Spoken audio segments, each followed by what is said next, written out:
और ट्रेन में सबरीमाला जाते बुजुर्ग दादा दादी के साथ बनी घटना।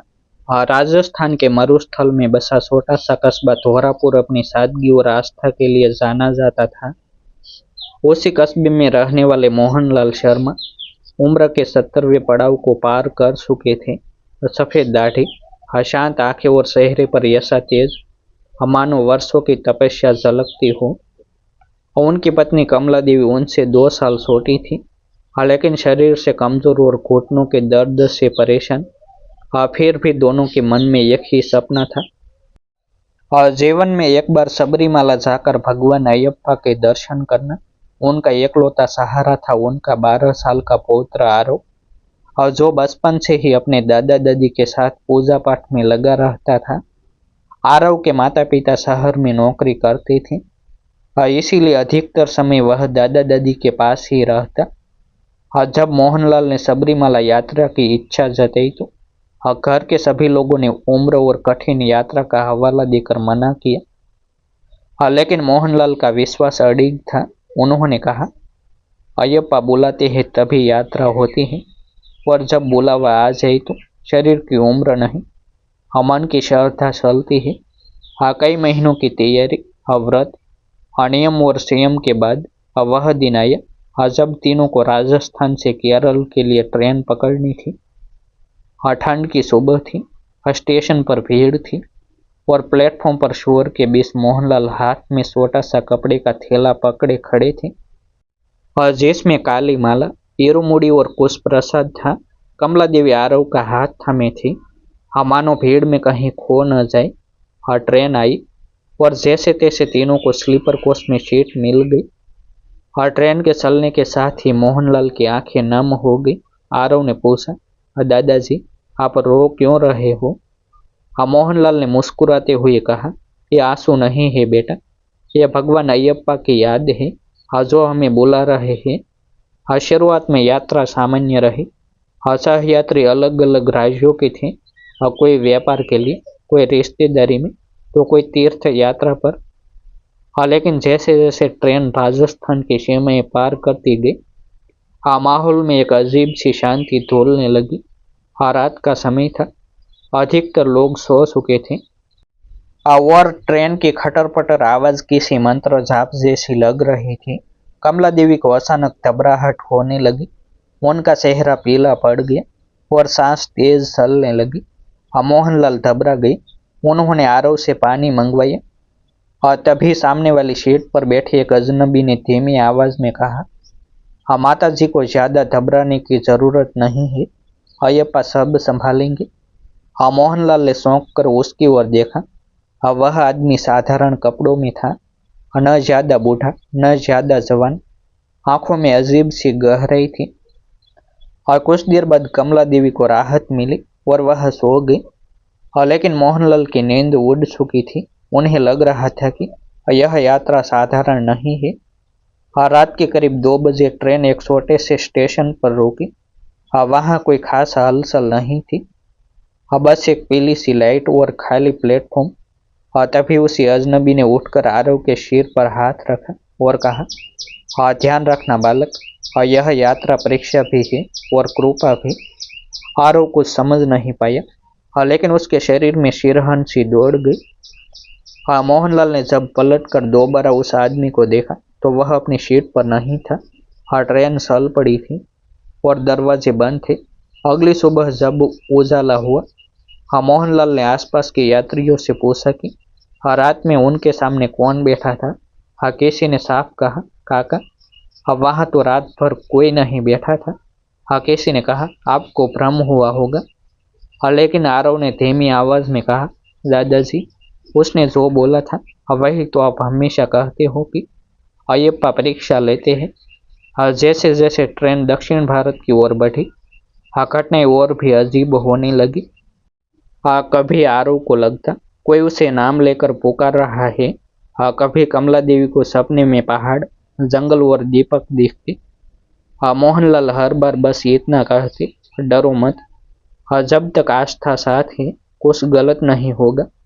एक शाम ट्रेन जब कर्नाटक से गुजर रही थी, तब अचानक झटके के साथ रुक गई।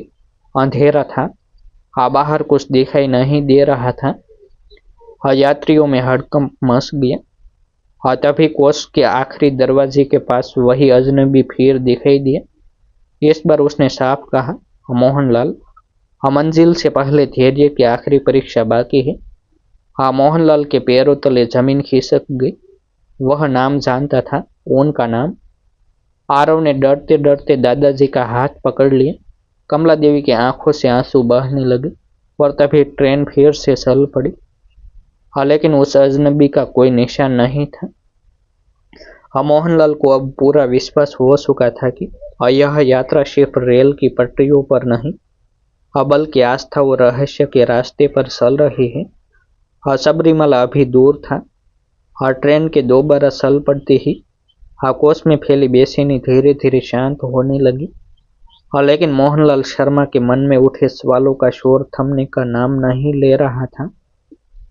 हाँ, जिस अजनबी ने अंधेरे में उनका नाम लिया था, उसकी आवाज अब भी कानों में गूंज रही थी। हाँ, मोहनलाल खिड़की से बाहर अंधेरे को देखते रहे। हाँ, मानो उसी अंधेरे में उस रहस्य का उत्तर छिपा हो। हाँ, कमला देवी चुपचाप माला जप रही थी और आरव दोनों के बीच बैठा बार बार दादाजी के चेहरे को देख रहा था।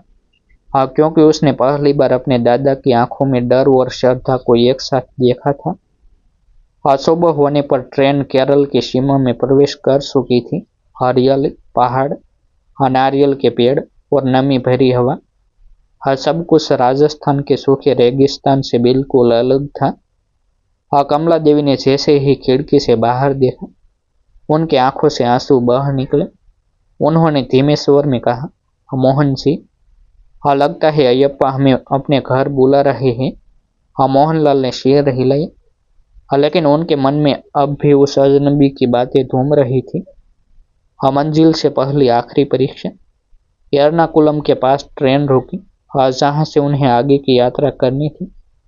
हाँ, भीड़ के बीच जैसे तैसे तीनों प्लेटफॉर्म पर उतरे। हाँ, मोहनलाल का शरीर थक चुका था। हाँ, लेकिन मन में अजीब सी शक्ति थी। हाँ, तभी अचानक कमला देवी के पैर लड़खड़ा गए। हाँ, वह गिरने ही वाली थी कि हाँ, किसी ने उन्हें सहारा दिया।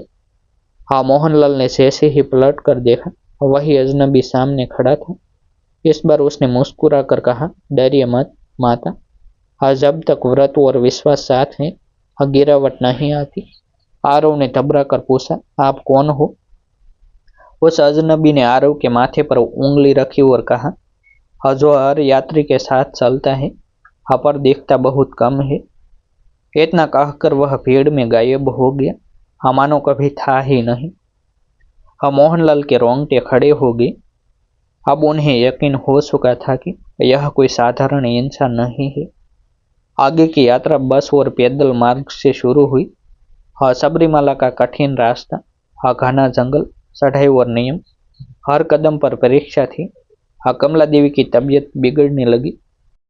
हाँ, घुटनों का दर्द असहनीय हो गया। आसपास के लोग सलाह देने लगे कि हाँ, वे यहीं रुक जाए, आगे जाना खतरनाक हो सकता है। हाँ, मोहनलाल का मन डगमगाया। उन्होंने पहली बार सोचा, हाँ, क्या वह अपने अहंकार में पत्नी को खतरे में डाल रहे हैं? उसी रात जंगल के पास बने विश्राम स्थल में तीनों रुके। हाँ, चारों ओर अंधेरा था, बस दूर दूर दीपक जल रहे थे। आरव को नींद में तेज बुखार चढ़ गया। उसका शरीर तप रहा था।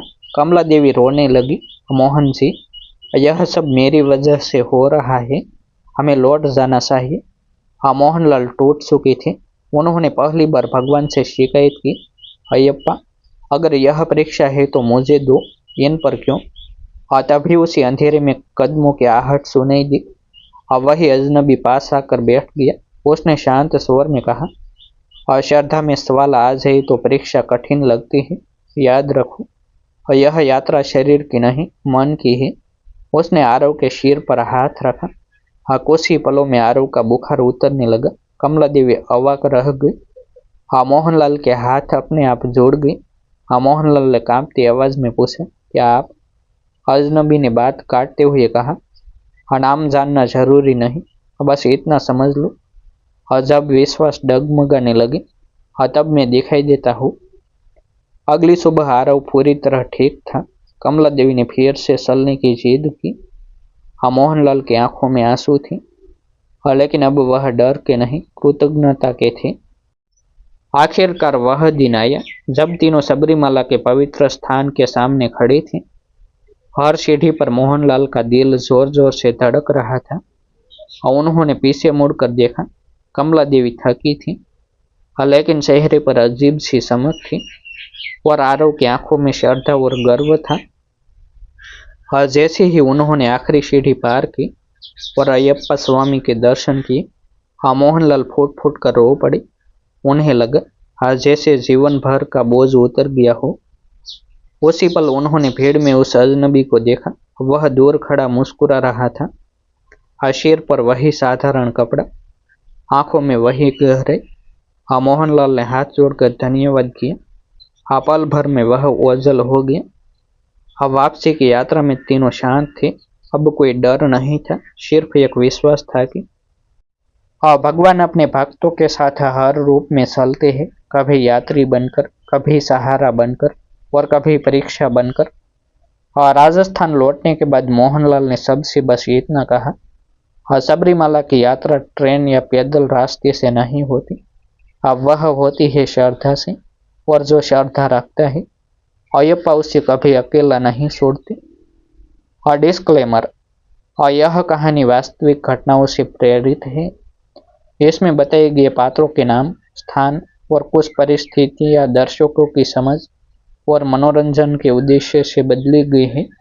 इसका उद्देश्य किसी की धार्मिक भावना को ठेस पहुंचाना नहीं है। यह कंटेंट केवल आस्था, अनुभव और प्रेरणा को प्रस्तुत करता है। दर्शक इसे सत्य घटना के रूप में नहीं, बल्कि अनुभव आधारित प्रस्तुति के रूप में देखें। किसी की भावना को ठेस पहुंचाना उद्देश्य नहीं है, जिसकी नोंद ले सभी मित्रों।